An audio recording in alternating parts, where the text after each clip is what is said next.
So it's my pleasant and brief duty as the director of the RAI to welcome everybody to this seminar, and also to say that it comes out partly from our Anthropology of Art Committee, a wonderful committee that has already contributed a great deal to the Institute.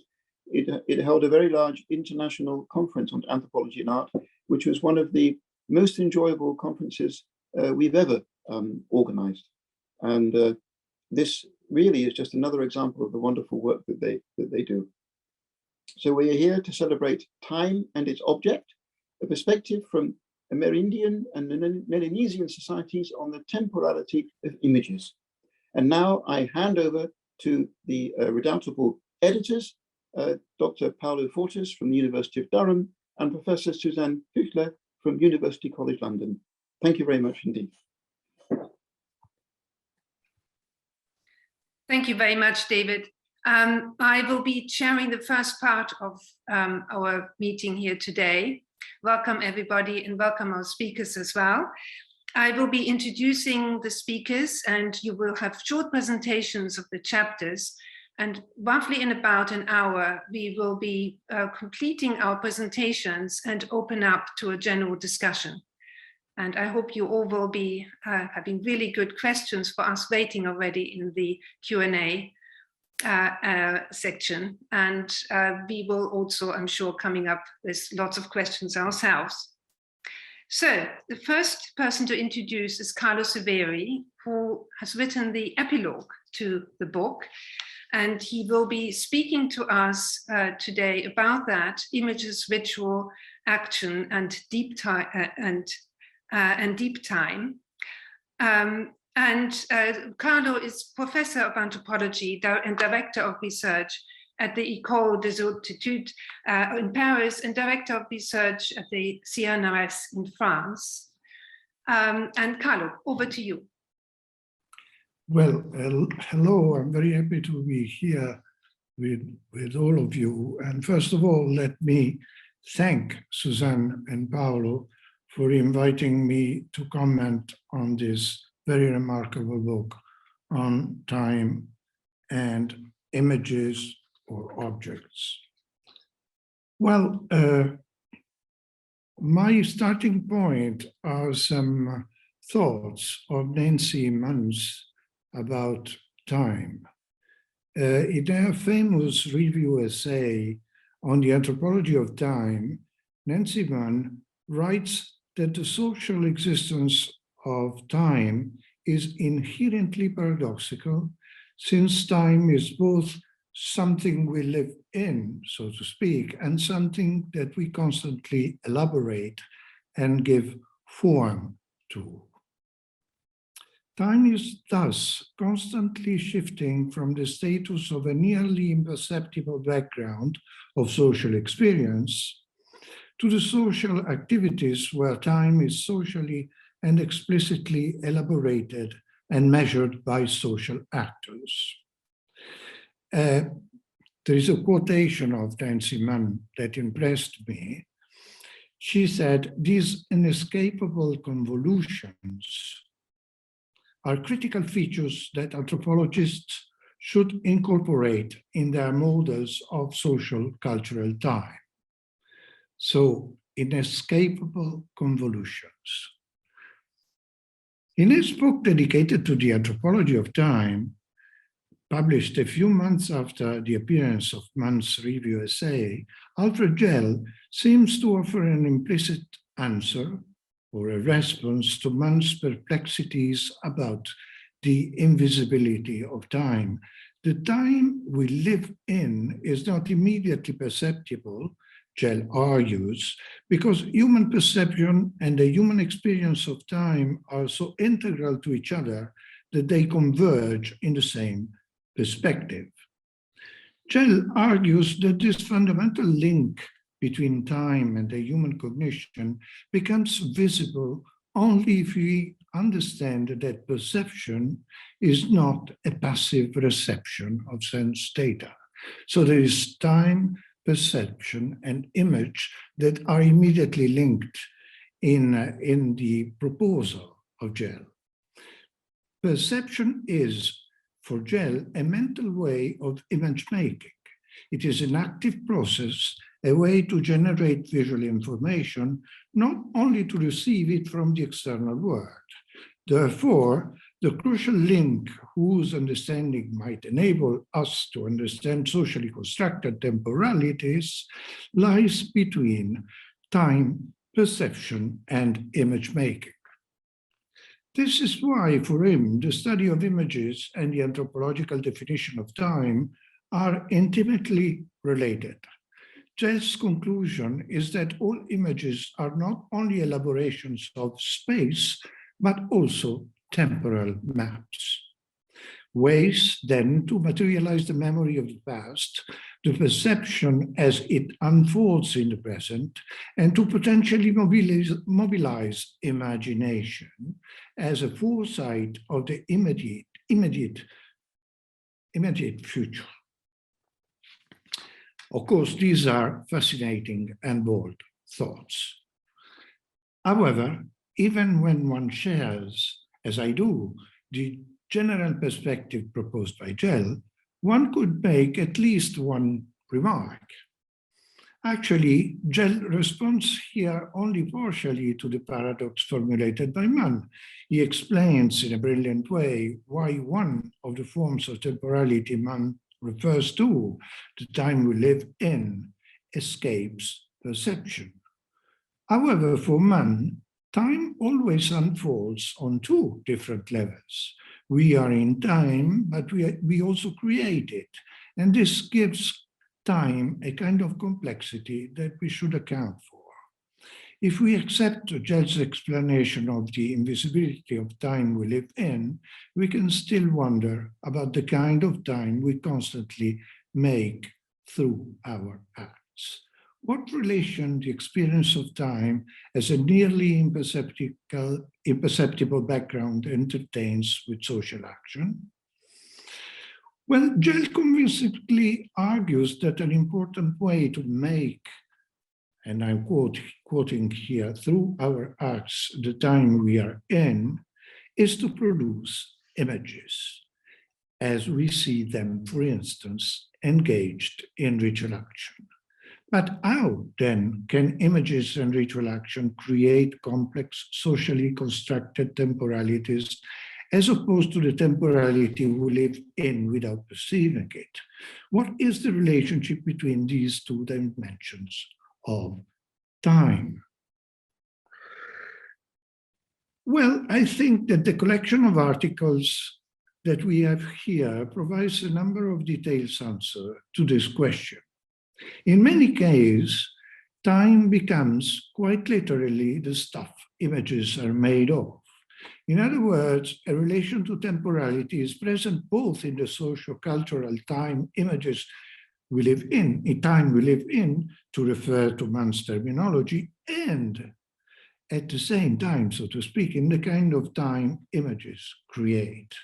To understand how iconographies relate to time, thus, we need to account for this complex relation, both objective and subjective, that iconographies seem to entertain with time. Well, I just want now to give you a sort of first step in looking for an answer to this question. We could recognize in Mann's objective time the inescapable linear development of history, and in its opposite term, the organized cycles of social life. However, that obvious move would prevent us to see a crucial fact. The opposition between arrow and cycle is unproductive because it implicitly rules out a third possibility, namely a concept of temporality that would refer to both, or would capture both, so to speak.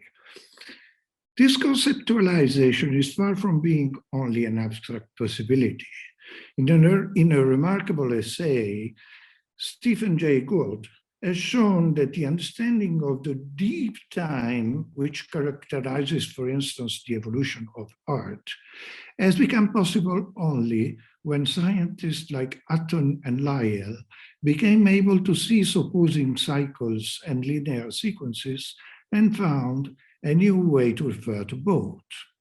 As Good remarks, the central problem modern geology had to solve was to combine the metaphor of the arrow and that of the cycle into a unified view of time, which would capture the salient features of each, namely the narrative power of the arrow and the immanent regularity of the cycle and of quotation.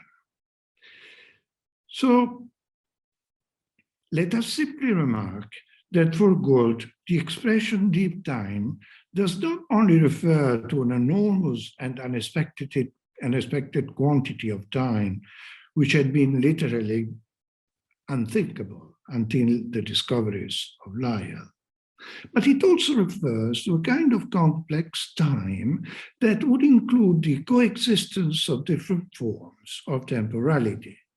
I think that this way to conceptualize temporality could be useful for us to solve the problem raised by Mann and subsequently discussed by Gell, as it would reconcile the existence of an objective time we live in and a subjective, socially constructed temporality we constantly create.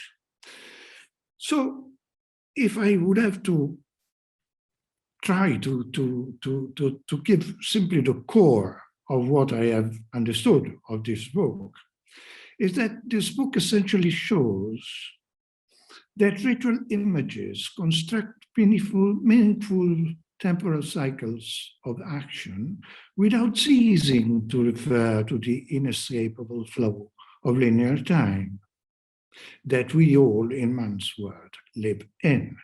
In this sense, they invoke, as a linguist would say of a context, a plural dimension of temporality. So these images do not refer only to time as an arrow, nor can they be encapsulated in the endless repetition of temporal cycles. As virtually all the iconographies studied in this book, they belong, in the sense I've tried to define very briefly here, to the deep time of ritual action. Thank you. Thank you so much, Carlo. It's wonderful. Paolo, can I invite you now to introduce the book, speak a little bit about how the book came into being, etc. Yes, thanks, Susanne. Can you hear me all right? Yeah. Yes. Yes, so I'll briefly tell you the story of how this book came together in its final and present form, and how the different chapters became the chapters of the book. So Time and its Objects began to take shape as a panel for the Art, Materiality and Representation Conference that was organized by the RAI, as David said before, in 2018. So Susanne and I organized this panel, which was entitled Artifacts and Visual Systems in Oceania and America. And the panel aimed at exploring the temporal dimension of artifacts and visual systems in these two vast ethnographic areas via individual ethnographic studies. And that was something that Susanne and I were kind of adamant about, that the beginning point had to be our own respective ethnographies. So we wanted to focus on notions of temporality and historicity embedded in making, using, and attending to images and artifacts within their visual and material systems to make sense of social transformations in indigenous lived worlds. So we invited panelists to engage ethnographically with how specific material practices are revealing of forms of abstract thinking linked to large-scale social and organizational processes. So how do artifacts and images both mediate and give shape to the experience of time? Our departure point was the assumption that looking at social phenomena and relations through the perspective of visual and material culture is crucial to shed light on organizational social thinking underpinning everyday experiences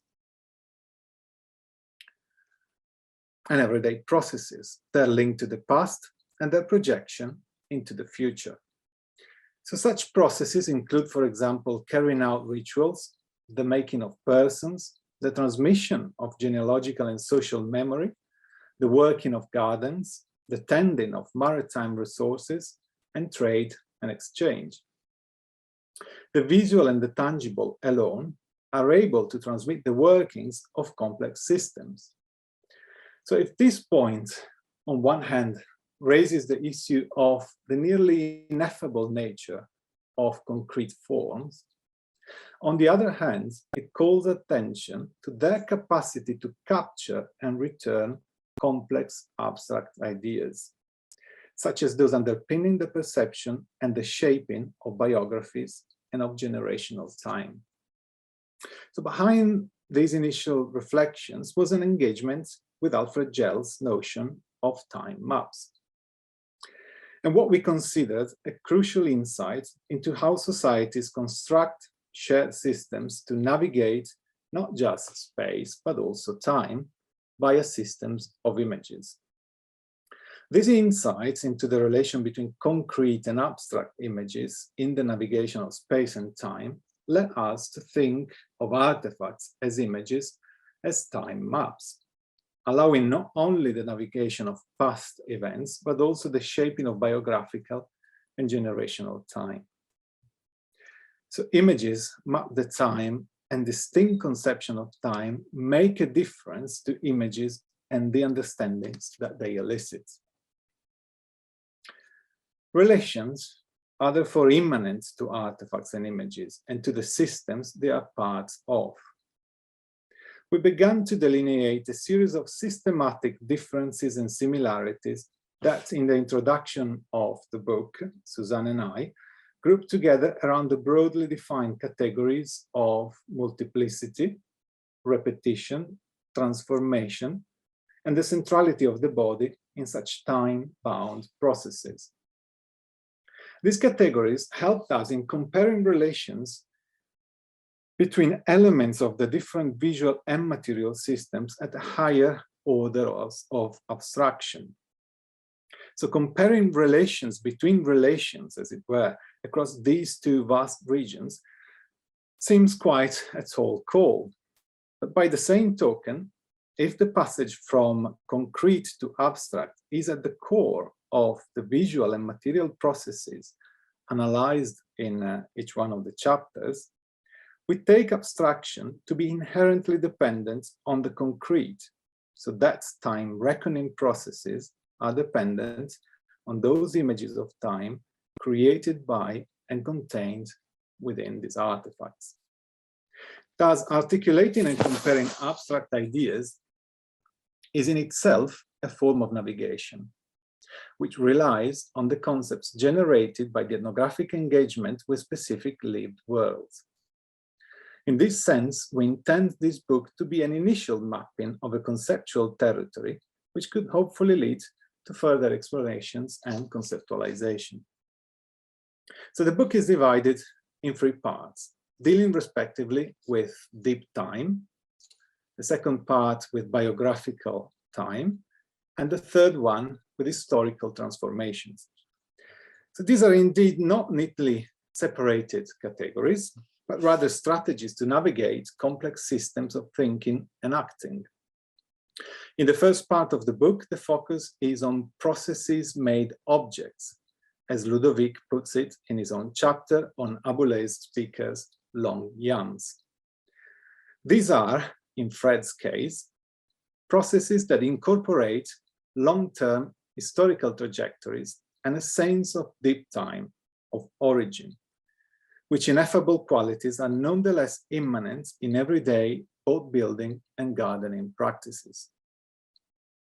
In the Amazonian context described by Pedro, unfortunately is not here today, it is in turn the realignment between spoken words, drawing, and writing in the transmission of shamanic knowledge that allows access to the time of origin and its ongoing power.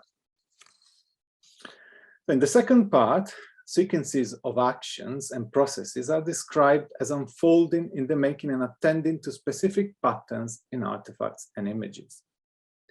The body decorations and carvings of different areas of the Sepik region of Papua New Guinea, studied by Brigitta, emerge from what she insightfully calls cultural keynotes, which are repositories of images that, like music, are fashioned as sequences from certain modalities of action.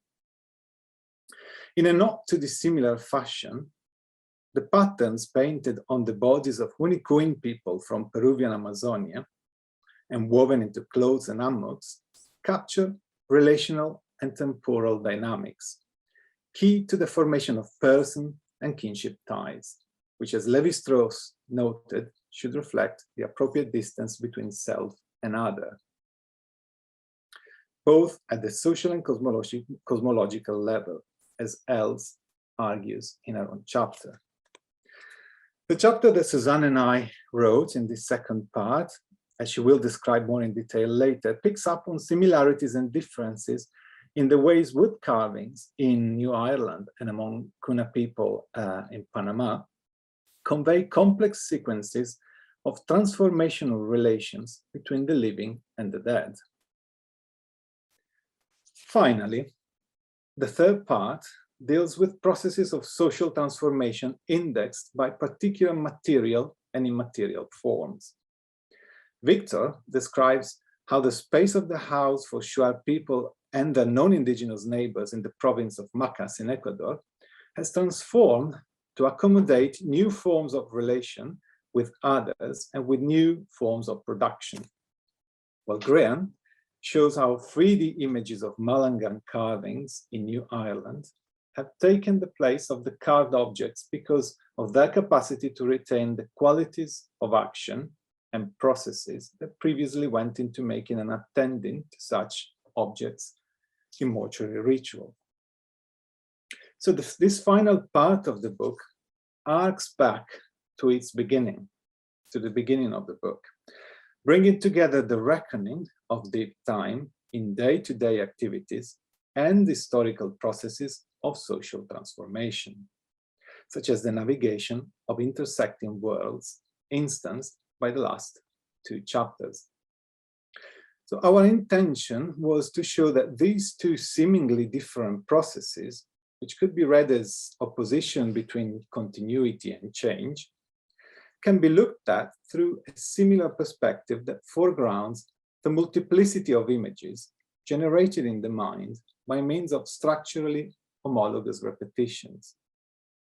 We understand multiplicity in these Amerindian and Melanesian cases as the outcome of generative systems, whereby images of time are formed by means of attending to concrete forms, and such forms contain in themselves and in their relations to other concrete forms the preconditions of their own systematic dynamism and transformation. In pointing this out, we explicitly intended to draw on Lévi-Strauss's canonical formula, devised through his study of Amerindian mythologies, and only tentatively applied to material forms in the way of the masks. So these sequences of transformations, seen through their crystallized narrative forms, show a remarkable unit in the face of the shifting circumstances of history. An outcome we had not quite anticipated was how the exercise in comparison we carried out in this book pointed to possible new developments in studying the sequential processes of transformation evinced from the different material and visual systems of Amerindian and Melanesian lived worlds. I'll conclude here by way of introducing the book. And we'll hear now about the individual chapters. Right? Thank you, Paulo. Can I invite now Fredrick Damon to speak about his chapter? Fredrick is Professor of Anthropology at the Virginia University in the States and he will be speaking to us about his chapter, Asia-Pacific Legacies in the Eastern Kula Ring. All right, I am here. Can you hear me? Okay, great. It's a real pleasure and an honor to participate initially in 2018 in the conference in London, and then contribute a paper to this marvelous book. Now, my paper is one of several I have written and am writing, which results from turning recognized typological similarities between the Melanesia of the Coulering, or the Coulering of Melanesia, and China into a case of historical continuities. A principal demonstration in my paper is that meaningful action is realized in time. Theoretically, I draw from the historical imagination Lévi-Strauss represented in his 1944 split representation in the art of Asia. There, he compared similarities between Shang Dynasty art and Maori art. And I draw from Susanne Kuechler's ideas about additive technologies.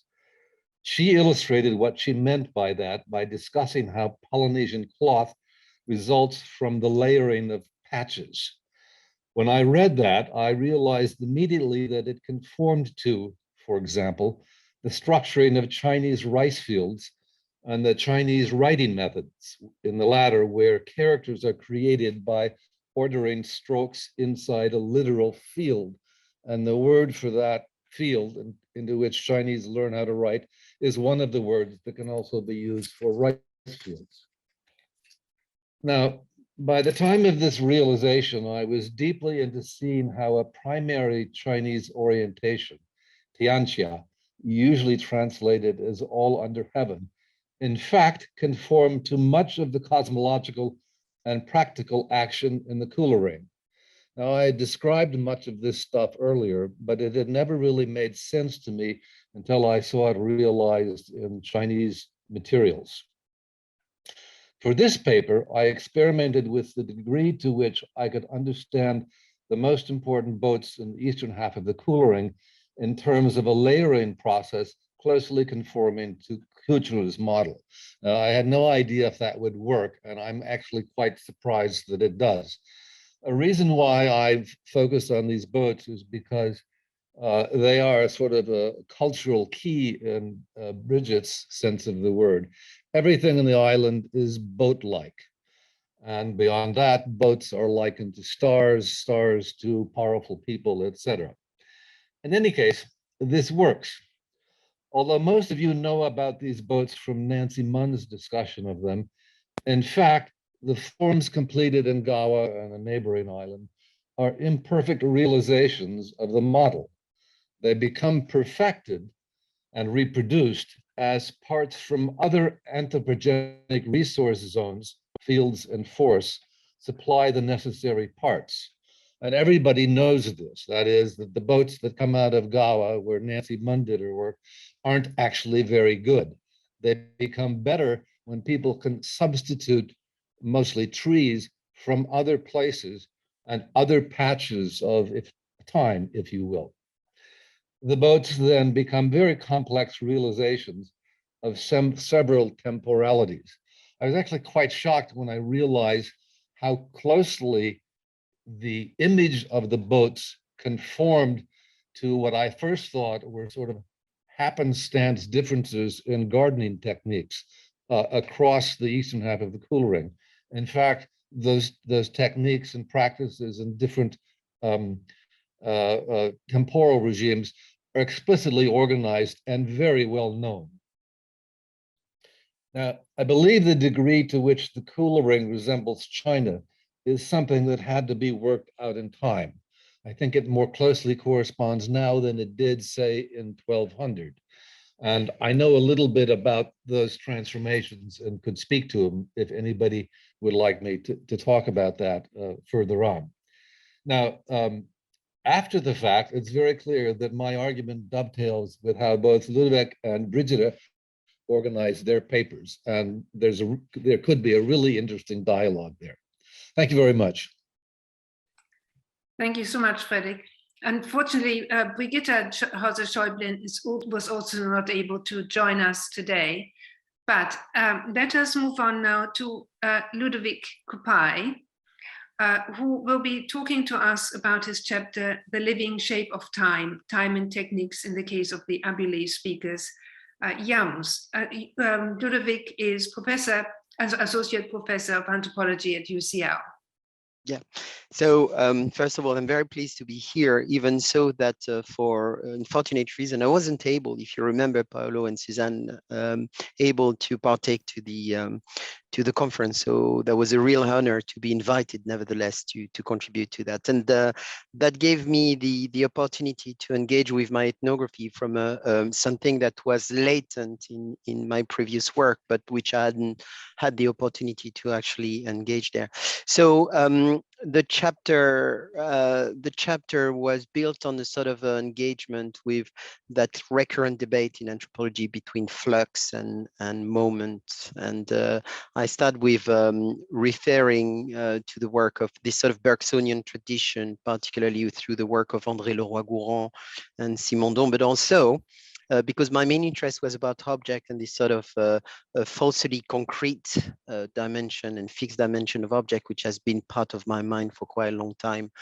And I started from that book that many of you know from George Kuechler, The Shape of Time, which I think was a very, very interesting, for me, it was a really important moment to understand a bit material culture. So that was one of the anchorage.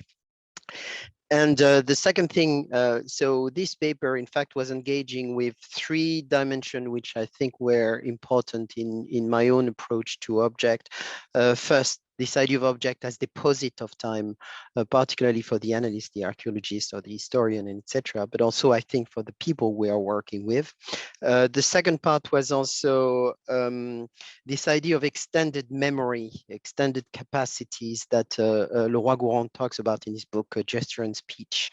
And third, the idea also that object contains time in themselves, and that's more Simondon with this idea that technical objects contain within themselves in a slumbering way, if you want, the potential for other objects. So that's those 3 different elements that were in my mind.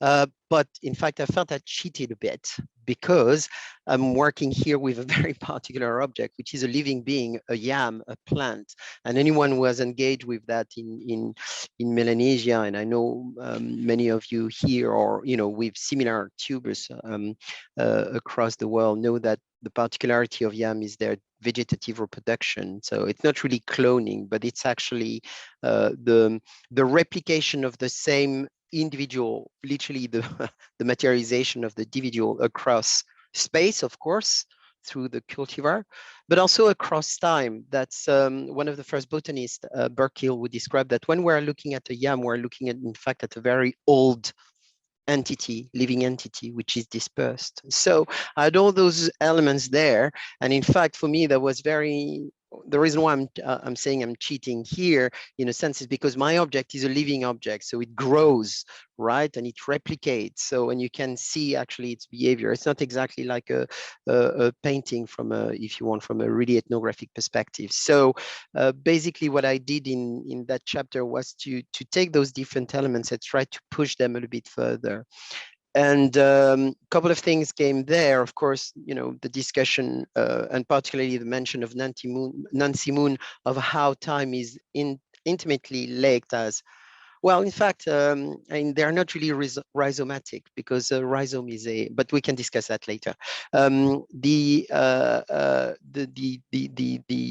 particularity, so then, of the yam is the fact that they are replicated, and the way in which they grow in themselves actually are not only geared to seasonal patterns, as many of people have demonstrated, and I've seen Paul Silito here working notably on sweet potato and the gardening. So, but basically the fact that time is also creating by action, and when you cultivate yams, it's actually an engagement with the season, with the rhythm of the plant in itself. So there is a form of time creation through the techniques, right?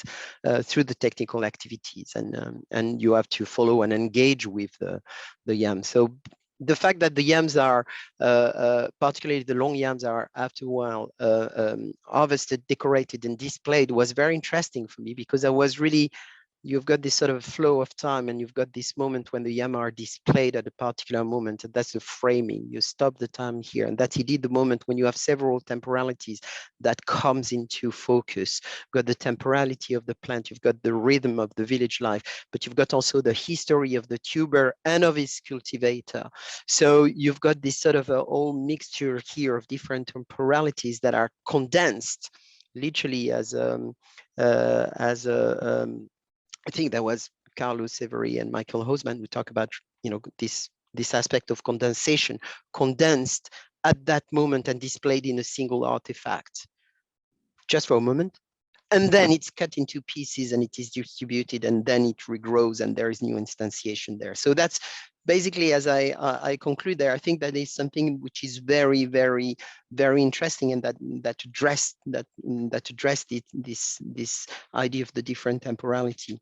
And at the end of the paper, and that's really sort of an hypothesis there, is I'm asking the question whether or not what we learn from yams couldn't be applied to other type of artifact, not necessarily living artifact, but also, you know, contemporary technical object, any form of object. Is there something there that we can push? I don't give the answer because it would require more work, but that's basically where I leave the reader.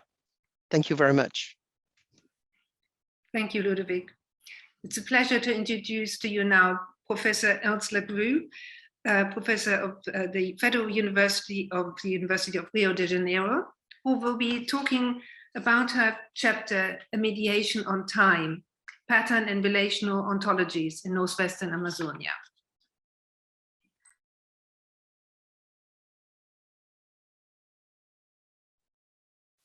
Thank you very much, Susanne and Paulo. I enjoyed very much being present at the conference in London, and also I think this is a very important book and a first step in this urgent dialogue between Melanesia and Amazonia, which is always there already for a long time. But I think when we center our attention on image systems and the role of time in the engendering of images, I think there is very much to be shared, and I think the book shows this brilliantly. I share with Paulo and Susanne an interest in pattern, how patterns are very specific relational forms that show the relations themselves and the transformative relation between relations more than the outcome of relations. So I think this is also an inheritance of the important work of Alfred Schell and the last chapters of Alfred Schell on the specific way this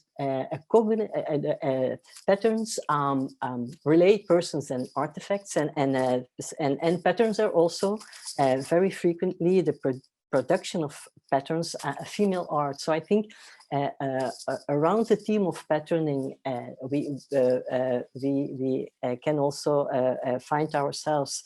But I think another important contribution of the book is to show how relational forms encounter each other in the condensed context of ritual action, where you have, well, and so I think the several articles go very much in that direction. So I will just read some small paragraphs of my text as an introduction of my text, and to open the discussion. Because what I propose to do in the article is to approach the relational ontologies of indigenous Amazonia, their emphasis on the reversibility of identity and alterity and of power relations as a result of the virtual possibility of metamorphosis that links all phenomena from the point of view of the image systems they engender. So these complex design systems, and I start from the Huniquing of Western Amazonia, at the frontier between Brazil and Peru,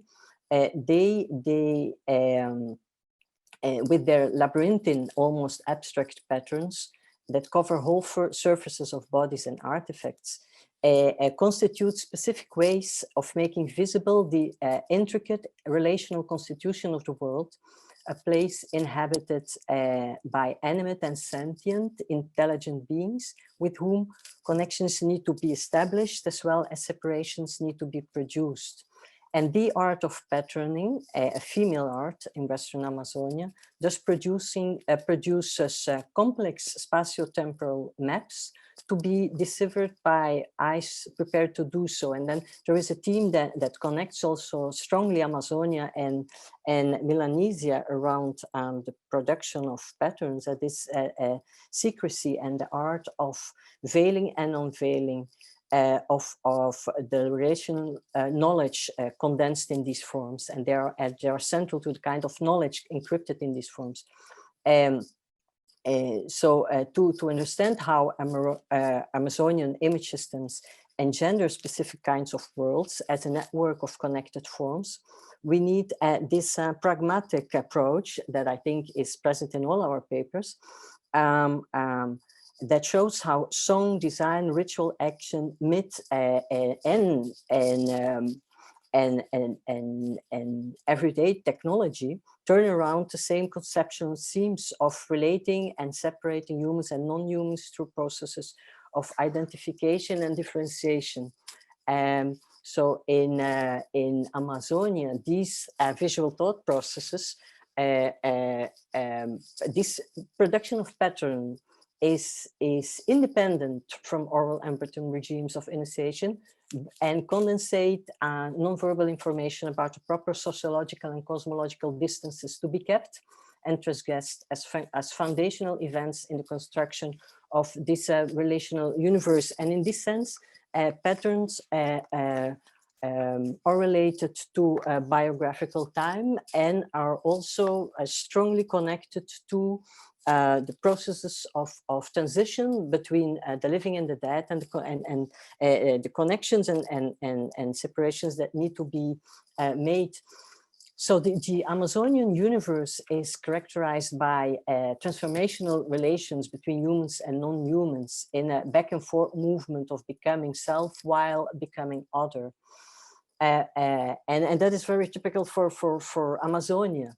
But when I read the article of Brigitte Hauser-Schöbling, I was struck by the similarities between her reading of the differences between the riverine Yatmul and Abalan, the mountain-dwelling Abalan's aesthetic sensibilities, and Amazonian sensibilities with respect to the meaning of the surface of the skin. So I think there's another theme that connects our Amazonian studies and the Melanesian studies from Susanne Kuechler to Paulo studies also about the role of design at birth for the way the young children will be connected to non-humans. So the role of skin, I think we should make an anthropology of skin also related, obviously, to the topic we are dealing with in this book. So in the Amazon, humans also share their skin with significant non-human beings who frequently happen to be, as in the Yatmul case of the primordial crocodile and the Abalan case of the Yam boy, ancestors who become transformed back and forth into anacondas, jaguars, peccaries, or birds. The patterns and ornaments that cover the skin of different collectives of human beings who differentiate themselves from others through their design, painting, and ornaments, these patterns link them in turn to these other non-human beings, plants, animals, or spirits with whom they share the patterns on their skin. So I think that is a connection between Amazonian and Melanesian material, because for the honey queen from Western Amazonia, one could say that Yuba, the anaconda people, are to them what the crocodile ancestors are for the Yatmul. Yuba, the ancestor, transformed himself into anaconda, where he learned the ritual use of the brew that reveals the invisible forms and the actions of the doubles of significant others that are principally game and predators, and of all substance ingested and used in the fabrication of the body, such as tobacco, manioc, and the vine itself. So this same ancestor also became transformed into the vine that grew from his buried body. So this the theme of yam and the theme of these ancestor animals like the crocodile can be, so this we see at work a similar aesthetic and ritual system that consists in revealing relations that are constitutive of a temporal narrative that is both prospective and retrospective, showing how biographies are shaped in close dialogue with keynotes that refer to different narratives of engendering of humankind, being born after having been transformed. So when we look at and listen to Amerindian aesthetics, ritual and narratives related to the origin of life forms, in close proximity with the specific environment in which these life forms were developed, I think we can find fascinating similarities between Melanesia and Amazonia. So I think I will stay here. Yeah. Thank you so much, Els. It's wonderful. And that sort of brings me, I'm going to now talk about the paper, the chapter that I brought together with Paulo, which is entitled Biographical Relations in Amerindian and Melanesian Society. So you can see that we're going to continue in this theme. Unfortunately, Els also mentioned Brigitte Hauser-Schäublen's paper just now. Brigitte can't be with us here, but I'm sure later in the discussion we can pick up and elaborate a little bit about the missing chapter. So the address, we, that is Paulo and myself, in this chapter, how artifacts in the lowlands of Central and South America and Melanesia capture the concept of time, and how shapes of time mirror shapes of relations. Central to our chapter are case studies, that of the Malangan of Melanesia and the Nutsu of the Guna in Panama. Both are images or image systems that are concretized in wood and whose efficacious actions are directed to the tempering of relations between the visible and the invisible, via objects whose temporal quality is imprinted upon their internally held relations. And the fact that they are wood also is quite interesting, because obviously trees grow like Ludovic's yams. They have a sort of inherent temporality to themselves, to their own sort of materiality. The paper is an exercise, therefore, in comparison, shedding light on both the differences and the similarities of the ways the temporality of images is executed in object forms that become the catalyst for the narration of social biography. At the heart of the comparison is the way both case studies affect the perceived reversibility of time by turning moments of discontinuity in the lived experience of biographical time into processes of renewal and origination. A closer look at how objects occupy the space between the visible and the invisible in the two case studies shows that they do this in a strikingly similar way, and yet with very different effect. Whereas in the Malangan, objects literally fold the time implicit within the interval into generative and yet reversible forms, connecting the visible with the invisible. The Nutsu heighten the ontological gap that separates the living from the dead among the Kuna people, creating a parallel and incommensurable dimension which they share with non-humans. While neutral make visible the other side of biographical relations, their establishment against the backdrop of undifferentiation where life and death are on a continuum, Malangan obviates the temporality of human biographical relations by making visible its reversibility. And I'm sure we come back later on more to this case study and to our comparison. But I would like now to move on to introduce our next speaker, Dr. Victor Cova, who will be presenting his chapter to us on changing houses, architectural transformations in the Ecuadorian Amazon. Victor Cova is associate professor at the University of Århus in Denmark. Thank you very much, Susan. I'm assistant professor, sadly, not yet associate. So I first want to thank Paolo and Susanne for inviting me to contribute to this really inspiring volume alongside so many people I've been reading and admiring for a long time, Fredrick, as Paolo and Susanne themselves.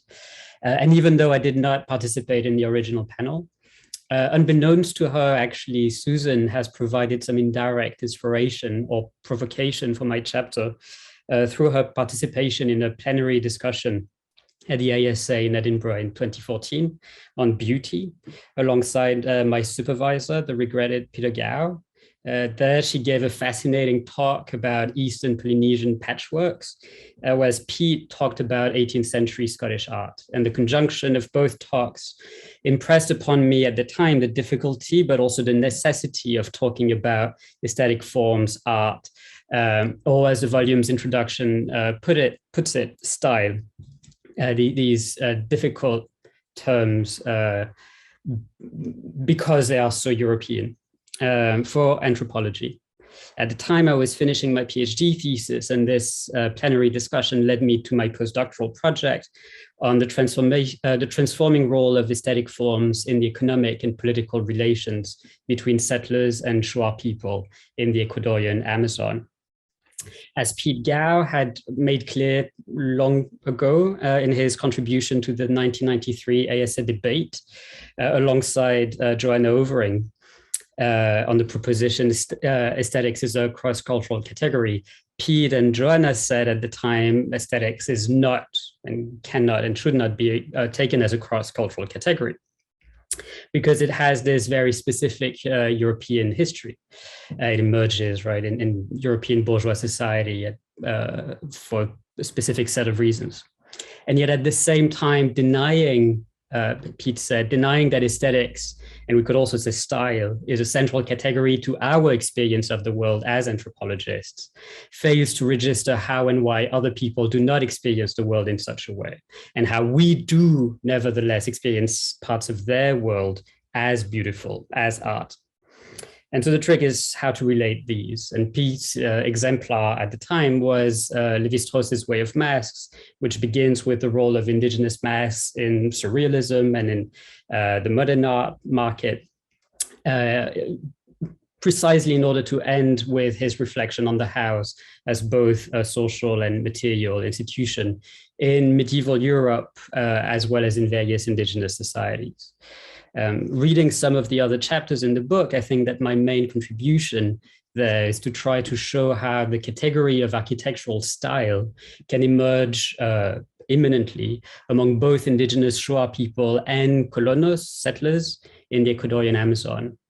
I examine the processes of mutual imitation and co-transformation in the architectural styles of these two societies.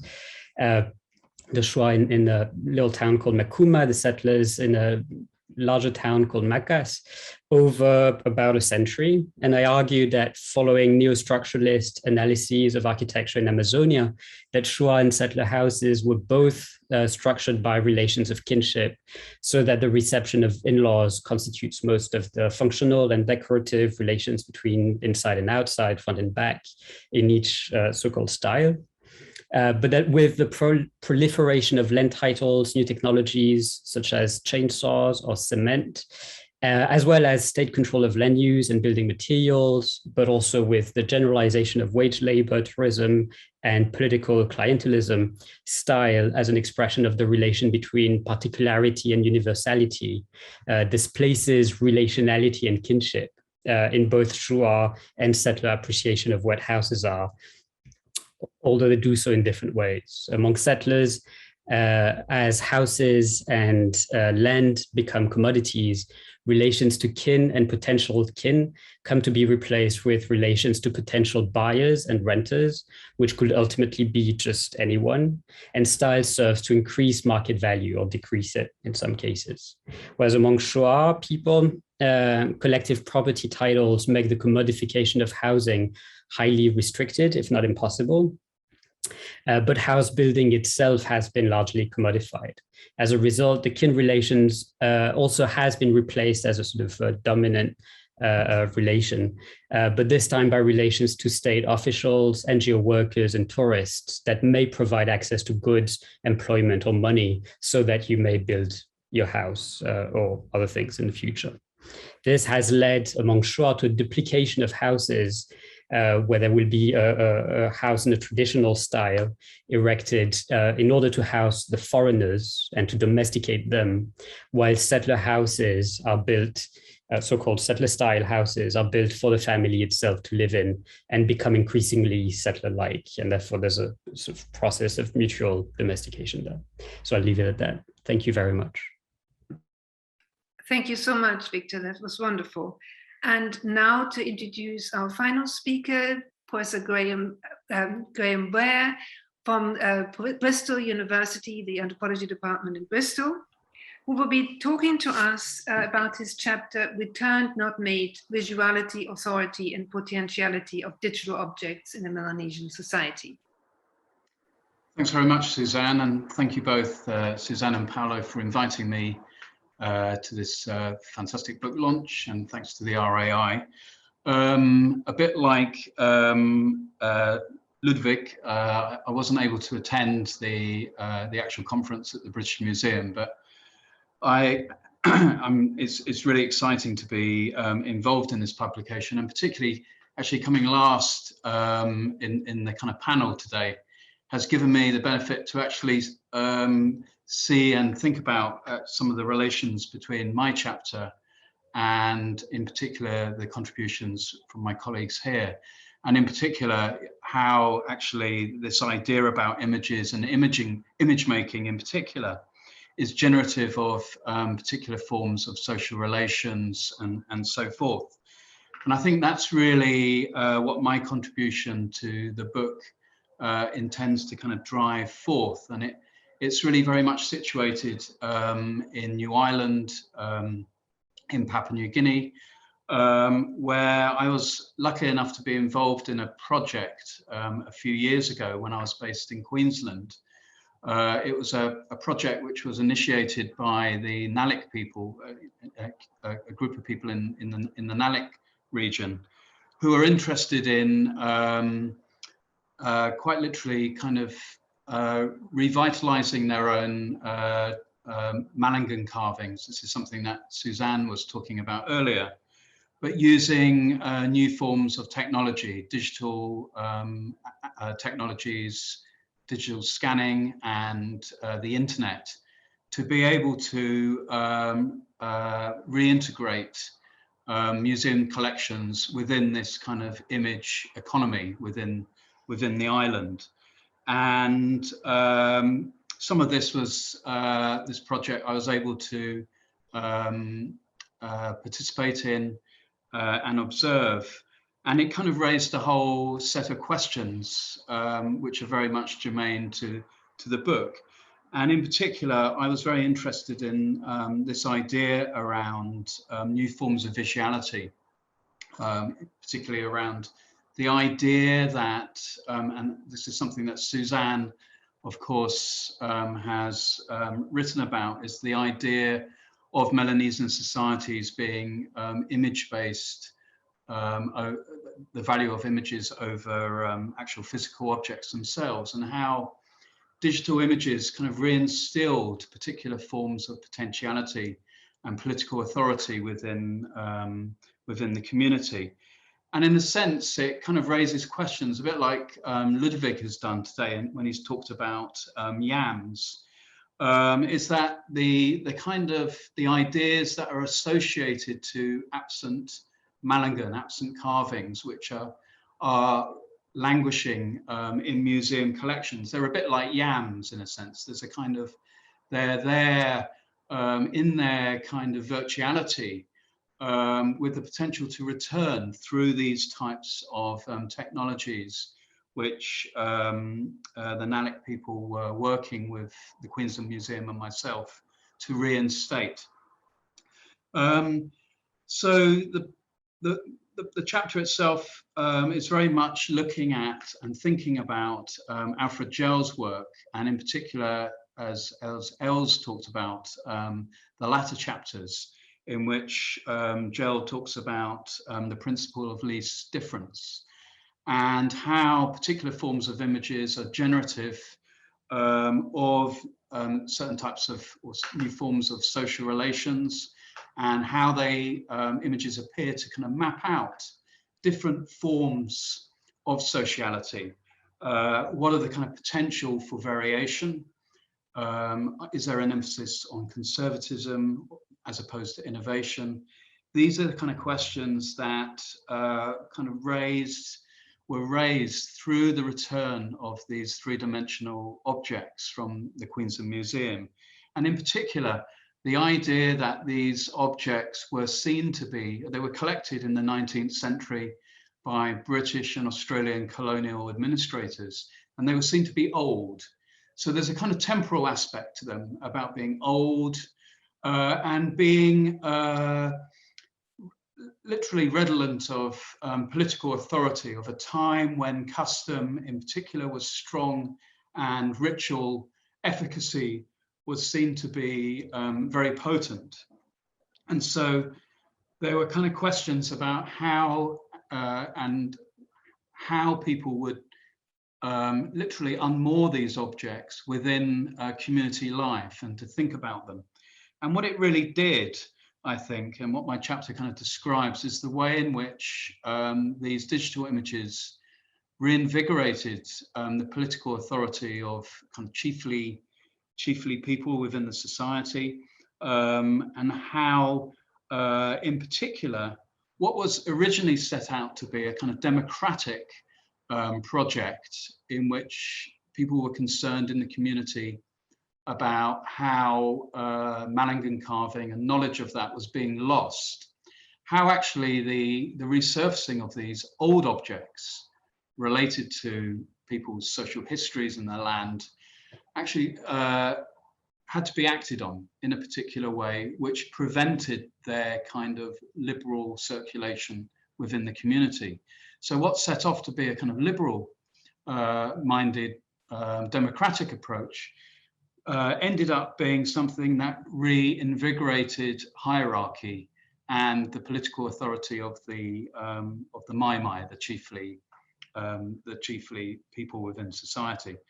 So I think I can see how this kind of my project resonates with a lot of the kind of key questions that Fred and Ludovic and Els have described today, and I think I'll end it there. Lovely, thank you so much. And now we open up to the discussion. Shall we start with anyone from us having a question? Paulo, have you looked? No open questions yet. There are no questions yet on the Q&A, using the Q&A tool, just to remind everybody, those in the audience, to put your questions. You can either raise your hands, and I think Hanin will be able to unmute you, or you can write your questions in the Q&A box, and we can read them out and answer them. Maybe just first, oh, sorry. Yeah, maybe one of us would like to start asking a question. Or Well, maybe more than a question, just a thought, and I wonder whether that resonates with, well, that's definitely something that came out in in what most of us have been talking about today, but I wonder whether, thinking back of how we've come to think about this comparison between, you know, very different areas, that has to be said, but looking at the question of relations immanent to objects and turn that question as a question about time and how relations are eminently about time. It seems to me that what we are talking about perhaps here, and I think, Victor, you mentioned it when you talked about style, right? Which is a very loaded and problematic term. So Susanne and I kind of bypassed it in the introduction. We talked about systems, which is perhaps a bit more of an inclusive term because it's got less of a history. And but nonetheless is the idea of relations and these systems of objects and images in the places where they are made, used, transacted, and they develop. And then what Graeme and Els talked about, referring to Alfred Gell's list difference principle. So I think in a way that what made me think about these, looking at differences and relations out there in the open. That's what we are used to talk about, because that's what styles and stylistic transformations are about from a Western art historical perspective. But then what Gell really was talking about was the kind of internal, invisible processes of transformation that, again, internal and invisible from our own point of view, but most of the time they really refer to transformations in relations within this lived world. So I wonder whether what we are talking about here, or one of the themes that we can probably pick up on, is this idea of how these differences, how these gaps, how these irregularities, if we want, within these patterns, they work at both visible and invisible level, but what they really are doing is acting on relations, and relations are inherently transformative, historical, both at the biographical and at the more general, well, generational level. And of course, you know, from there we can sort of extend it at different scales. But really, it seems that this could be a point that brings, if not everything, all single chapters together. But that seemed to me that hearing again you talking about today unravel some of the themes that are there in the book. I've been in conversation, but you kind of put it even more clearly, at least to me now. I'll stop here. Would anyone like to respond to that? Oh, Ludovic. Yeah, I was reacting to originally to the concept of the category of style, right? And in the chapter, I mentioned the term pate, which is an Ambulest term, an Abelam term, which refers to the yam vine, but also to the concept of style, but as a way of doing and a way of being, which I found quite interesting, because, and I wonder, and also to the lineage, which is quite interesting. It ties together really this idea of unfolding through time and the repetition with variation that are idiosyncratic, but which is also the manifestation of personhood, and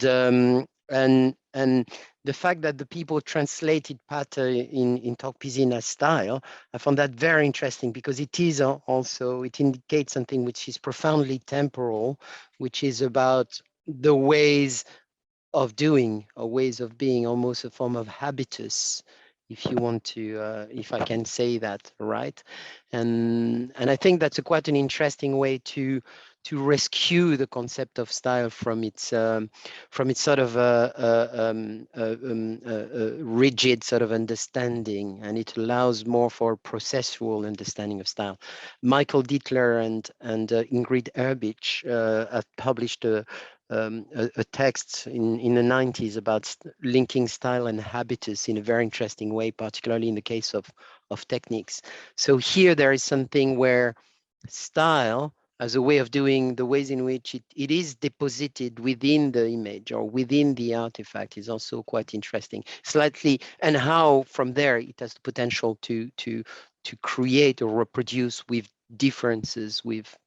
So I wonder if that answers or engage with that. But there was this idea there, particularly because pater, as the vine of the yam, is a very powerful image. Thank you. Carlo.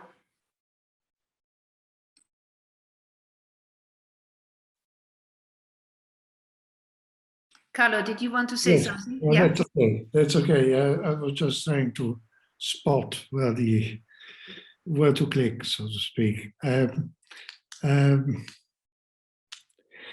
think that what you both say is interesting, and I really would like to go in your direction. First with the distinction, and then with some ethnographic example. It is one thing, it seems to me, when you infer a temporal evolution just from the result of it, so to speak. So you think about what came before, so to speak, and you have a sort of retrospective way to look at time. But then there is another very interesting way, and I think it is both in your examples, especially Ludovic, but I think also maybe about the Nuccio, there is something that could be said in that direction, is the situation when for instance, in the case of Ludovic of the Yam, when the temporal evolution is the thing that you look at, so to speak. So it is not just that you infer that something came before and gave you a result. You have some sort of, the process itself is the image. And there is, I think, an important and interesting possible reference here. I've been following the work of a young scholar, Jacopo Baron, who is in Cambridge now.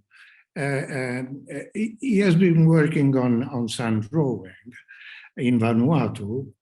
And actually, he found out at the end of his research that the model of all this tracing lines on sands is gardening yams. So I mean, the line is a vine in a way, but this seems to be very metaphorical, but really it is not, because a sand drawing contains several images superposed one on the other. So it is really the fact of tracing the design which is the work of art, so to speak.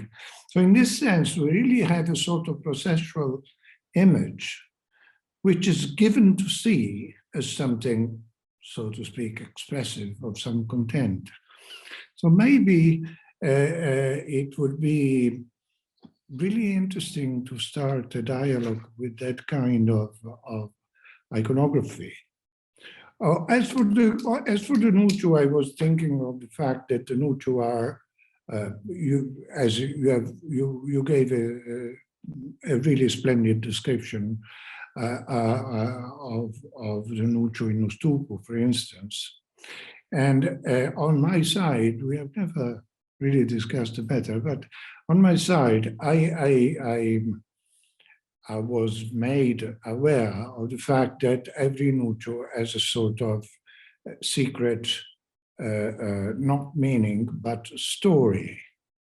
So, and the secret of the Nucho, I have some examples in my ethnography, are actually cycles, transformations.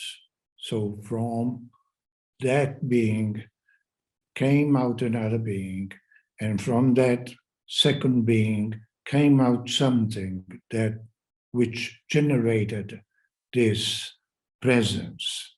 So for the shaman, for instance, who shares the knowledge, so to speak, of this secret appended to the secret story appended to the Nucho, you actually have to infer a sort of preceding story, which is in a way encapsulated in the object. So I think that it would work well with your own way to look at Nuchos as being in the present and in the past at the same time. There you have a sort of line text or line mythical genealogy, so to speak, which could be inserted in your model in the model of your understanding of Nuchos. Just some thoughts. Thanks, Carlo. Yes, absolutely.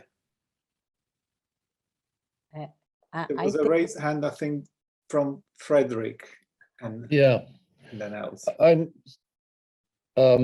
sort of responding to a number of things that people have been saying. A thing that puzzled me about the papers and then hearing them here, didn't so much puzzle me, but it was the difference between what most people talked about and what I talked about, and that was the biographical notion of time. And, you know, does it make sense to talk about the boats I was speaking of in those terms? And it has me a little bit puzzled, but there are some interesting facts. First of all, the boat parts are, many of them are analogized with the body in very many different ways. And there are male and female elements here and there. As some of you know, remember from Nancy Munn's work, the keels of these boats are unequivocally conceived to be female, not necessarily the boat itself, because all boats are made with beards, and women don't have beards, in Muyu at least. So I was never convinced that a lot of the body imagery ended up in a sort of coherent fashion.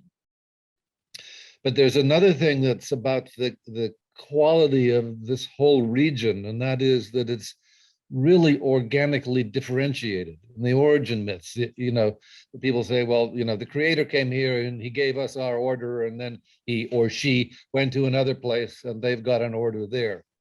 Well, this relates to the biography difference, because when I sailed on the boats in 2002, beginning in the southeast corner of the Coolering, some of my acquaintances there told me that when the boats were worn out and effectively died, some of them would put mortuary rituals on for the boats.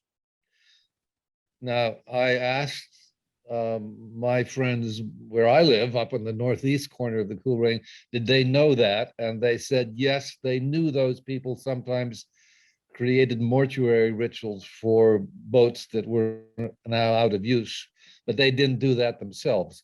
I dropped the discussion there, and if I wonder if I'd picked it up, I could have created a biographical and personalistic sense of the boats that my descriptions to this point don't have. This would, of course, make the boats more yam-like in Ludovic's terms. I'll end with that.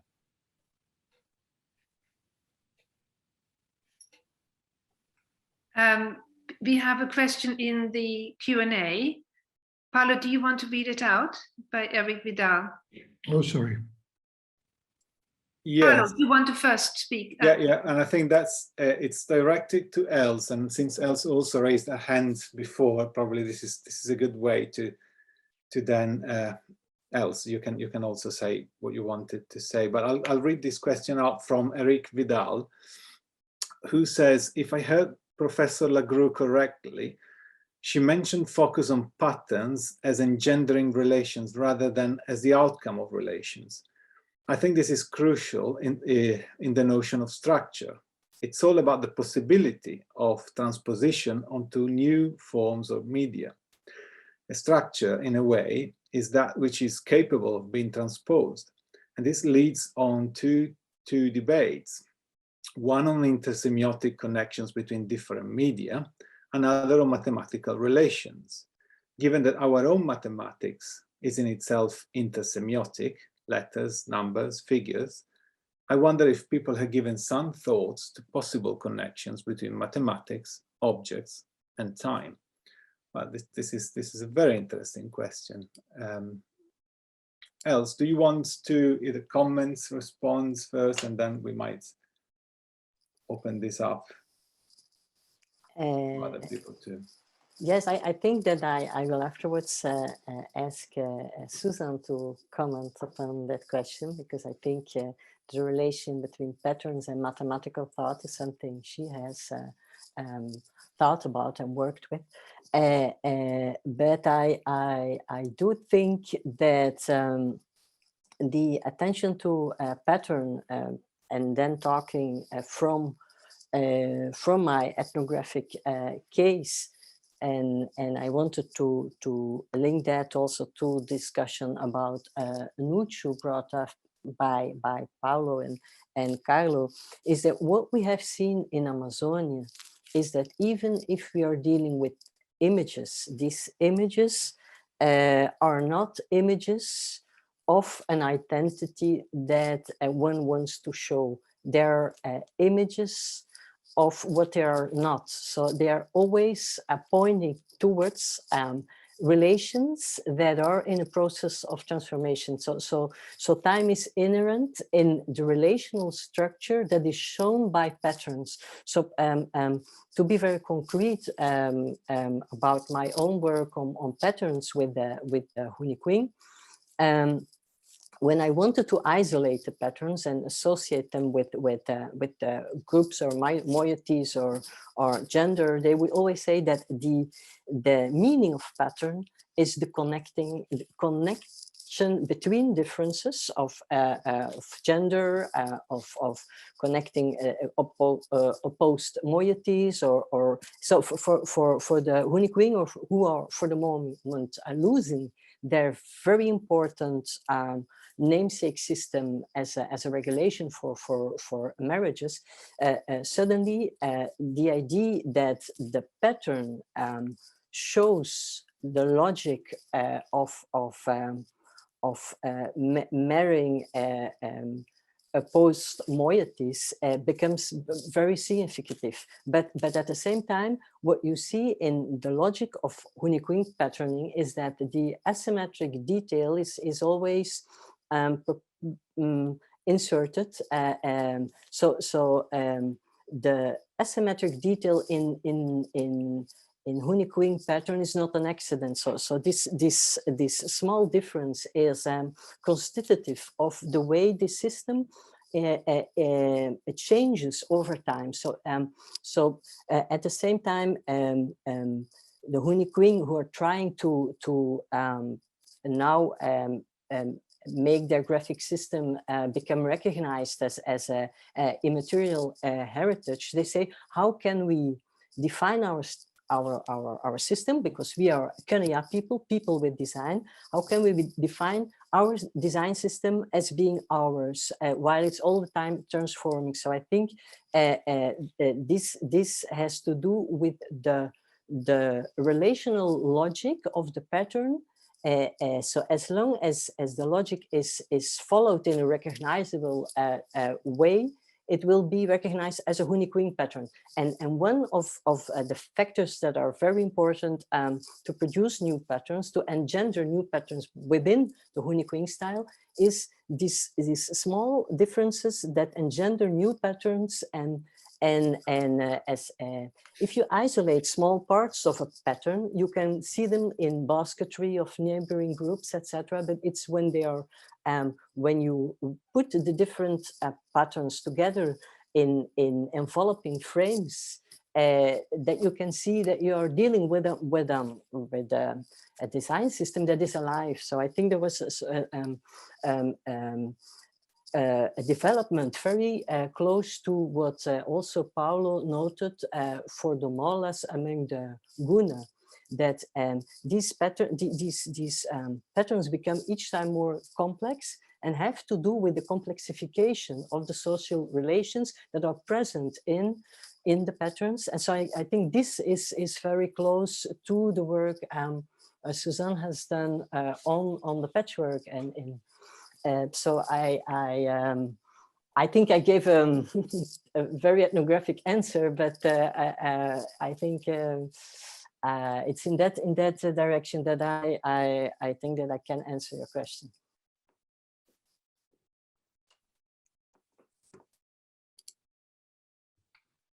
There is a question also in the chat from Ain. I'm going to read it out. How do Warburg's biology images connect to cultural concepts in, for instance, Melanesia, magic rituals of yam growing?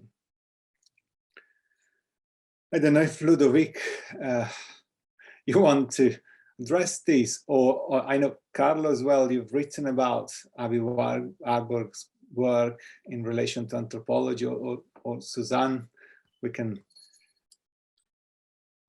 I'm gonna let Carlo start there because he's more of a reader than Warburg than me.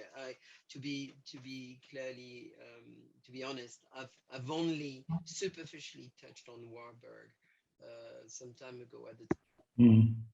Well, it is not very easy to answer that question because, first of all, I would question the expression Warburg's biology of images. I mean, Warburg inherits in some way through the work of William Holmes some of the ideas of evolution in art, which had been elaborated in another intellectual genealogy, which is Petrivers and Heimer Stolpe work. So first of all, if it is a biology of images, it is not exactly a Warburgian one.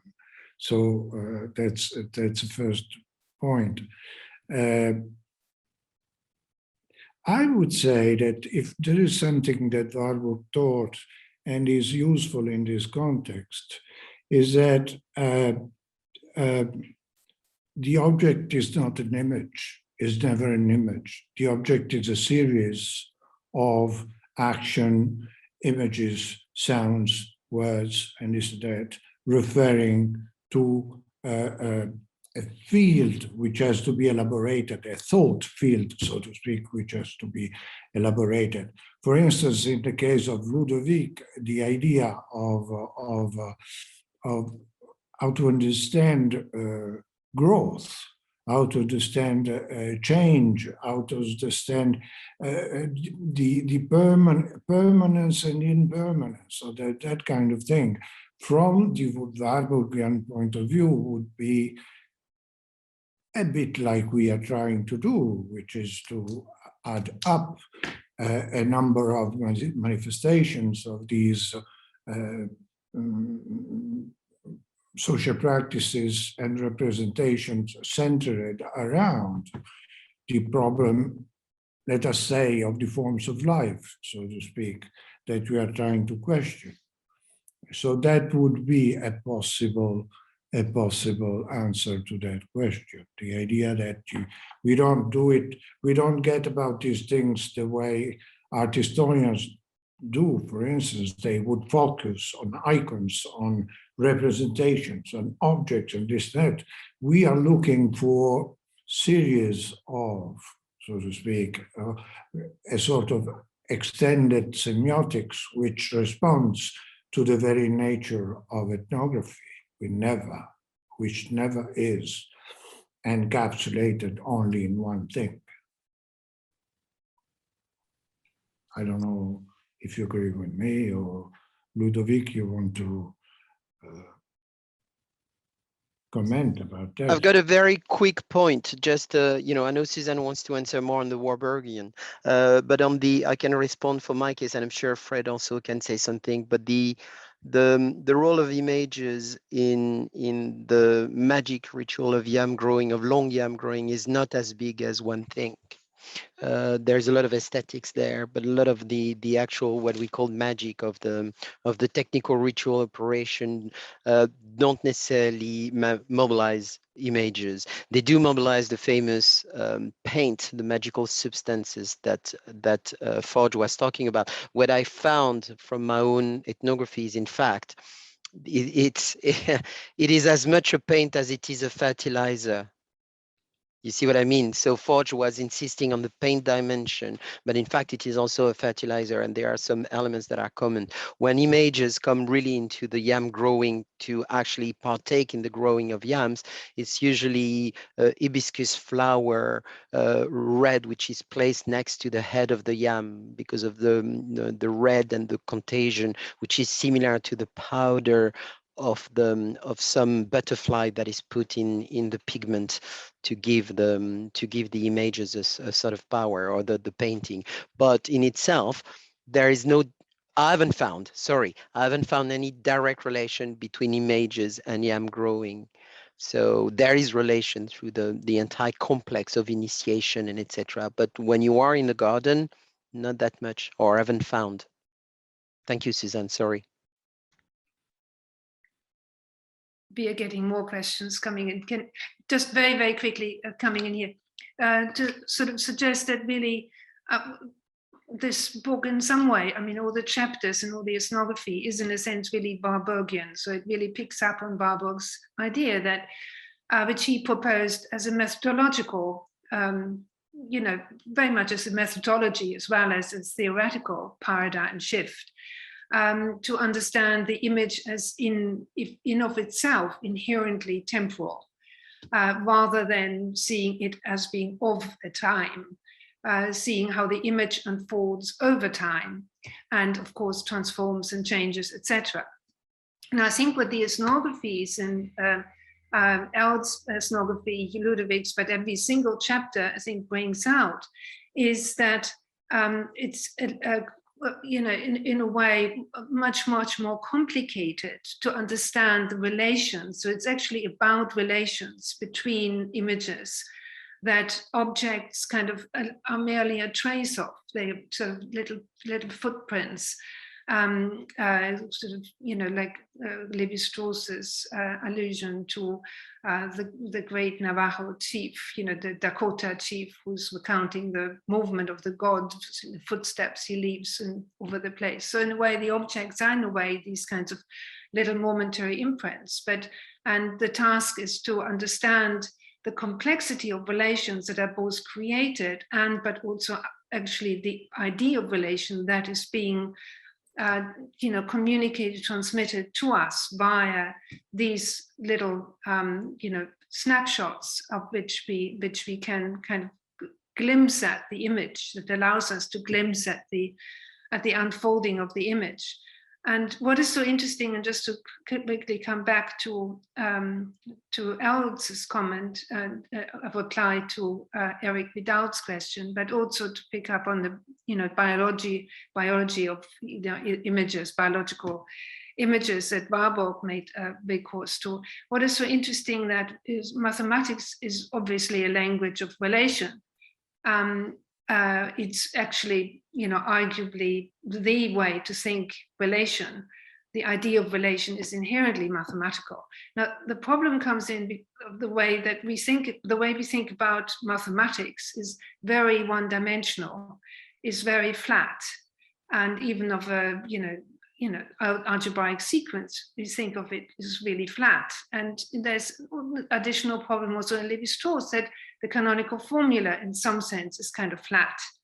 And it's therefore really problematic to apply or to see its relevance in relation to, for example, Eltz's pattern system, which are multidimensional and which are kind of holographic and which demand this, very multidimensional and multi-level, multi-scalar way of thinking in order to even begin to see, well, what you are working with here. What are the footprints? What are the little snapshots?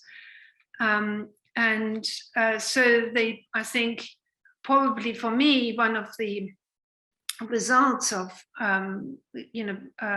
working on this with all of you together was sort of to realize that actually almost we are just beginning to start realizing the complexity of this kind of methodological and theoretically paradigm shift. We're just realizing the complexity of what now is actually what we need to do, and how very much burdened we are with our very much one-dimensional idea of even the image as a kind of a picture or screen, which is really inhibiting us from working with the complex material that we know is out there. So I just stop. Sorry. Thanks, Susanne. And just following the questions in the Q&A box, there was a question from Joanna, which strangely disappeared. That's my fault. Yeah, that's my fault. I wanted to type a beginning of an answer, and I'm sorry, Joanna. I think that's a very good question there about, let me find it again. Do you want to read it? I can find it. It's in the answer. It has disappeared from my. It's in the answer. So how do you think archaeology, so thank you for a great discussion and also very exciting volume that I'm looking forward to read further. I had a question, how do you think archaeology can fit into this discussion? And in particular, rock art in both Amazonia and Melanesia. I'm thinking along the line of time, perception of deep time, between quotation, discussion on the skin of the body and the skin of the rock, and especially images, design, and communication. And I wanted just to indicate that, that would be absolutely fascinating. I think particularly, I was thinking of the case of the Aborigines from Australia, where the rock art is quite important. But one of the things that, because one of the work that I've been trying to do when I was teaching at the École du Louvre was to look at images as containers, and this idea of skin and surfaces, drawing on the work of Carlo, of Susanne, of many other authors. So that was a course. And I touch upon Australian Aboriginal cases and looking at how the entire landscape in itself is considered as a skin, and how the concept of skin, which Brigitte addresses also, is a very important element. And, of course, yourself, Paolo, I've also done that, and Susanne as well. So I think here, this idea of skin and thinking in terms of rock and, and archaeology, that there is something there. I don't have a proper answer, but I suspect like that with intuition, something very, very fruitful to explore. So sorry for making the question disappearing. No worries, Ludovic. Is there somebody else who wants to address this question? I could address that. In large parts of the Pacific, there are public works, megalithic structures that seem to have gone out of fashion. The whole northern side of the Coolering is full of them. People hadn't paid them much attention. I did initially in the 70s, and then a graduate student did his dissertation on the archaeology of the island, and he surveyed all of them. I was going to spend all of 2020 going back and forth between Muyu and China, trying to figure out some astronomical things. And this is one of the connections here. And I can now show that virtually all of those megaliths are pointing towards significant stars in the Muyu astronomy, and I think all related to their understandings of the Milky Way. Unfortunately, the only thing I really know about the Milky Way for them is that it's much more important than I had thought. And when they told me that, I myself didn't understand its undulations in the sky. It very much reminds me of their string figures, especially the really complicated ones. And I would like to go back and ask people about that. And I'm fairly certain I will get interesting answers, maybe not along those I would first imagine, but I'm pretty sure people will have thought that out and wonder why I hadn't earlier. And I can bring that up because I know that they have kind of complicated models about how they set courses in relationship to stars. And they imagine the courses in the heavens while the boat is on the water. So their own sort of geometry of movement is quite something. The question then becomes, why have people all but completely forgotten about those megalithic structures, if you will? And my only answer to that is that they, at one point in time, over about a 500-year period in the northern side of the Kula Ring, helped people organize their realities. Once they got organized, they no longer needed them. That's a hypothesis, but there is this sense of the landscape having been charged in a certain way, it no longer is, but a lot of other things are charged probably in the ways that anthropologists have been describing them for 100 years. That's at least one possible answer to that question. Thank you, Fred. I'm going to read another question now. There's two more questions, so I think we have enough time. From Dirk van Beckum. Well, it says, I was during and after my anthropological studies for 10 years an artisanal group therapist working with troubling young men. I published about my work and the artifacts of the young men in the therapy. Question, could someone say something about the magic of making and using objects in rituals that may influence the indigenous person, family, and community you studied? Graeme. Okay, I think I'll answer this one then. I think we could all answer this, actually. I mean, I think everyone's got a contribution to make about making and the kind of artifacts and community life and so forth. But clearly in the New Ireland context, access to kind of knowledge about making particular types of objects is sought after. Only, for example, specialized people can make like things like Malangan, or I was also, part of my work has looked at these shell ornaments, cap, which are these very mathematical patterns on. And increasingly, this knowledge is becoming scarce, I guess.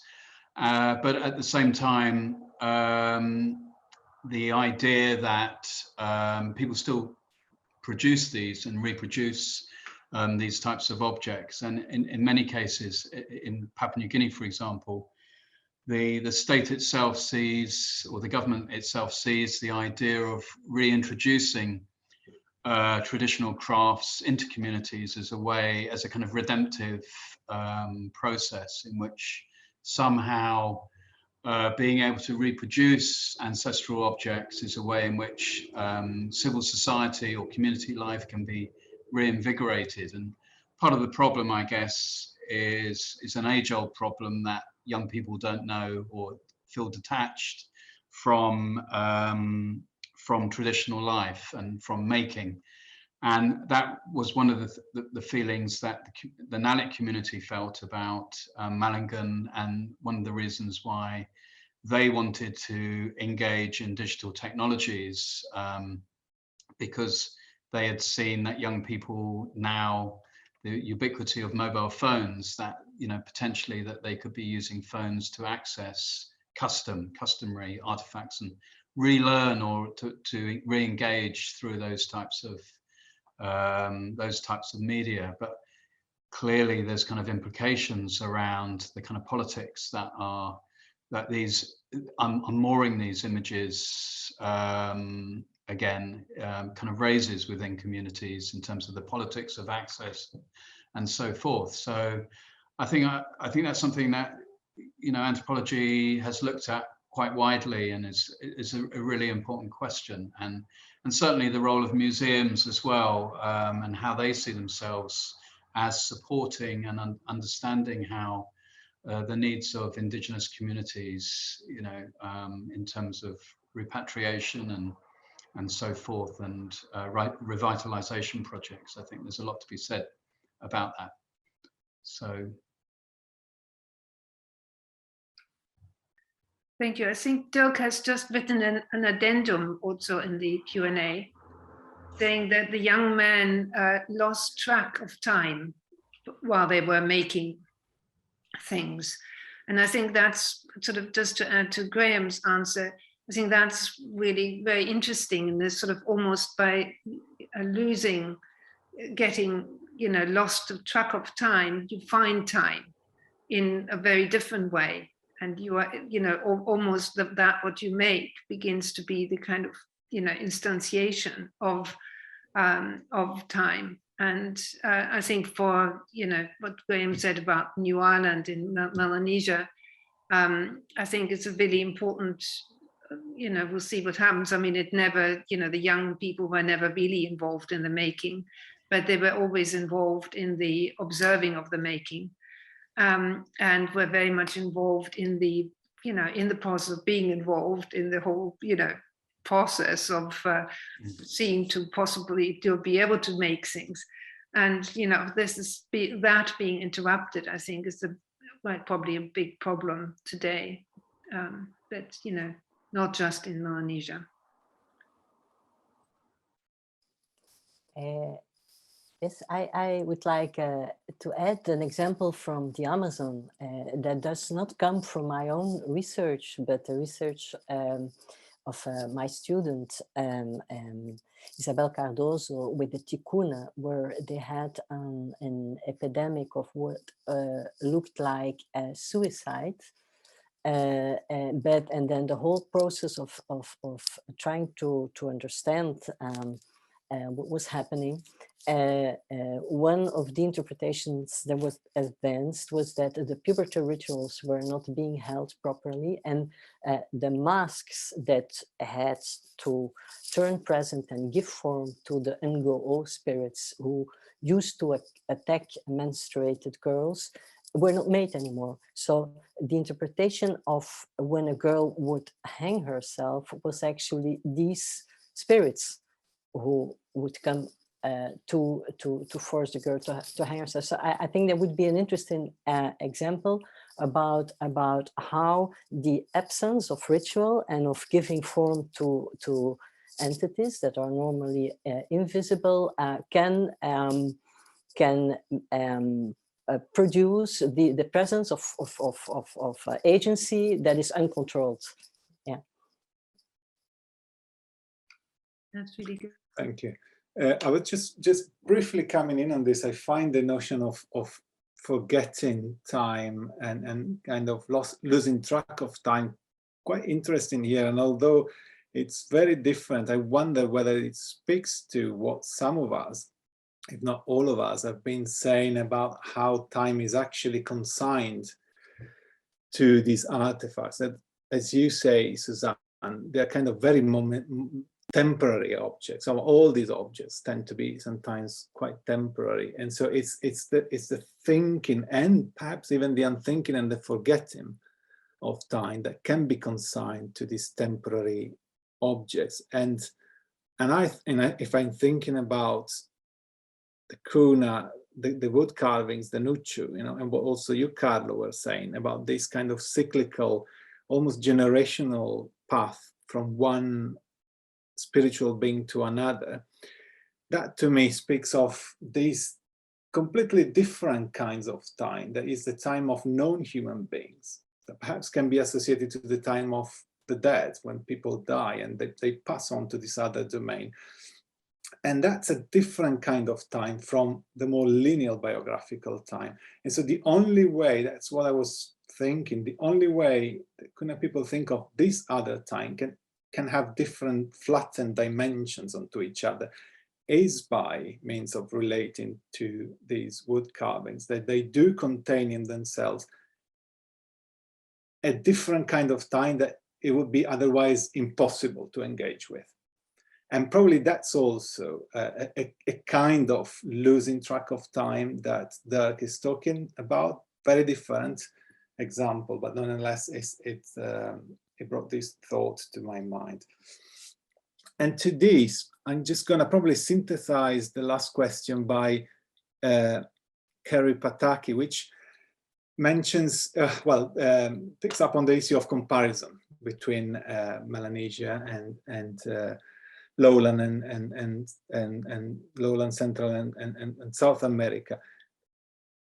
And the question is about, well, the question and the comments about the lack of a clear definition of time, if I understand it correctly, the fact that in order to carry out a proper comparison, we should probably come up with a clearer definition of time.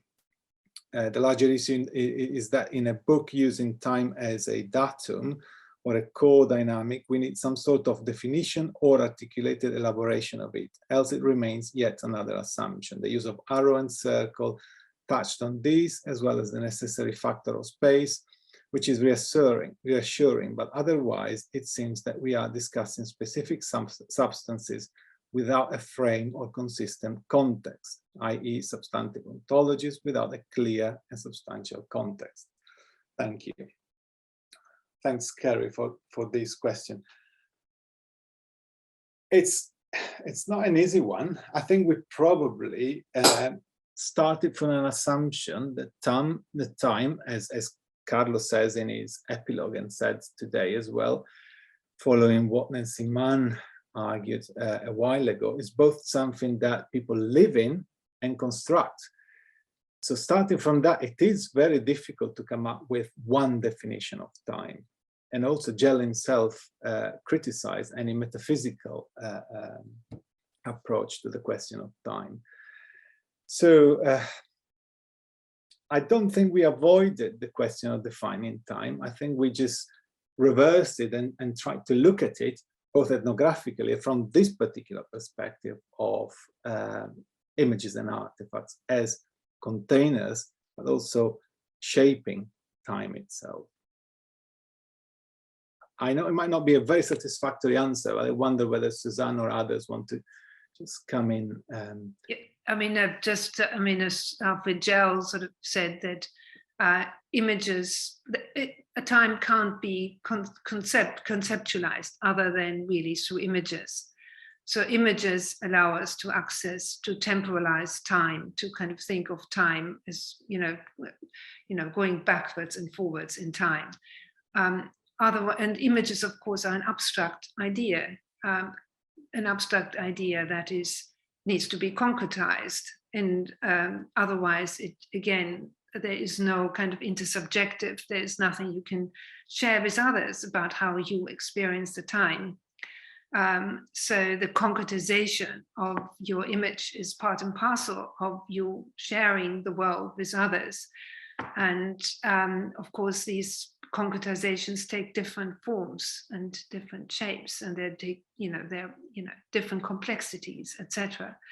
But one could say that it's really, I guess that all the chapters really of the book have shown that it's via the images that really one comes to understand us ourselves as analysts, as kind of, ethnographers. We come to understand the understanding that people have of their own understanding, if I could say that sort of convoluted way. But that contemplation is one of the key aspects of human culture. And we have to contemplate using specific images and specific objects.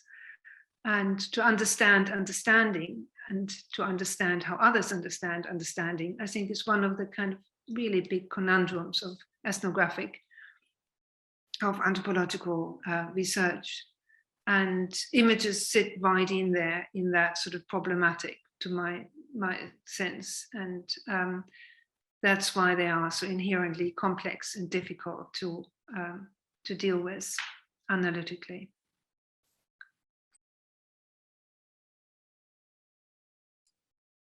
Ludovic. Yeah, Carlo. Oh, Yeah. Sorry, Carlo or me? And Ludovic. Okay. Should I go? Or do you want to go? Go ahead, Carlo. Go. Go ahead, please. Okay. No I was reading that question, and I was thinking about the fact that most of the text of that volumes are actually not starting indeed with a clear definition of time, but look at the way in which temporalities are manifested through images, through artifacts, through things. So in a sense, I would argue that the volume starts from the opposite side. We start from temporality, and we look at the way in which it is deposited, manifested, concretized, encapsulated, whatever word in the images, and then indeed how those images to us as analysts, as are trying to reconstitute that. Most of the time, I feel that, in my own case, but in many of the chapters, we look at people doing things with artifact and doing artifact themselves. And in fact, doing and making is the creation of time and space. So we look at those processes of making images and then at engaging with those images, sorry. So we start from the opposite side, right? We look at temporality, not necessarily time, and then we go and we use, indeed, I had a hard time myself to grapple the idea, and we had a long conversation with Paolo Fortis of time map, right? I couldn't really reconcile with my understanding of YAMS, but we start with those horizon of the various anthropologies that I talked about time, but I think we talk about temporalities and we move there. That's the reason why, for example, me and others have started with the Bergsonian trend, the flux, the process, and how that concretizes in element. I just wanted to add from what Ludovic and Susanne has just said, and Paolo, of course, the question of the definition of time becomes, on one hand, not a question of definition, because definitions are there, but a question of relationship between definitions in different fields, so to speak. That was the point I was trying to make in the introduction, this idea of time as an arrow, time as a cycle. But I also very deeply share what Susanne and Paolo and Ludovic just said. I mean, an ethnographical approach to the experience of time is, you don't look for the experience is there. And the thing is that when you look at these experiences in taking an ethnographical approach, you usually find yourself in a new situation, even you experience a sort of scandal about what you think about these things. For instance, it is very typical, and I think that Paolo mentioned this, to think about time as memory, and memory as a sort of process of preservation, of encoding, of fixing things, so to speak. And when we read, for instance, the beautiful book of Susanne about Melanesian, we have to admit that the process of memorizing involves destruction, and impermanence is the very process of stabilizing some cognitive representations. So this would be the kind of way we all get about this question.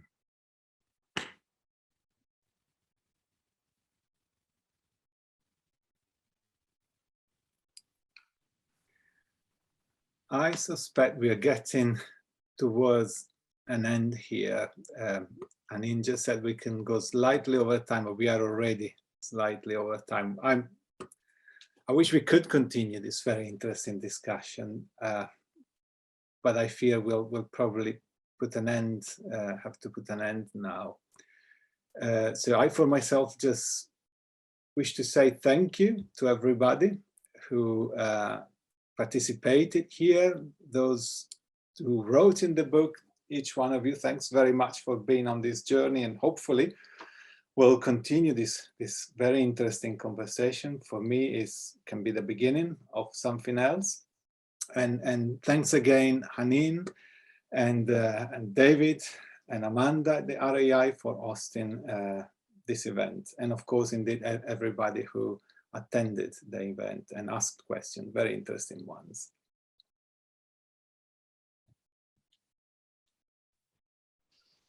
Thank you all, really good. Yeah, thank you as well from the RAI. We're really pleased to have you all here this afternoon as speakers, and thank you to all people in the audience. We hope you have a lovely evening. And I'm going to, because we can't hear the applause, we will be imagining it. And we can unmute all of us for a second. Yeah. Thank you guys. Thank you to the questions, and it was very nice to see some of you that I haven't seen in a long time. Okay. Yes, so, very pleasant. Yeah, thank you. Very, very nice. Nice to see you all. Thanks. Bye-bye. Bye. Bye-bye. Bye.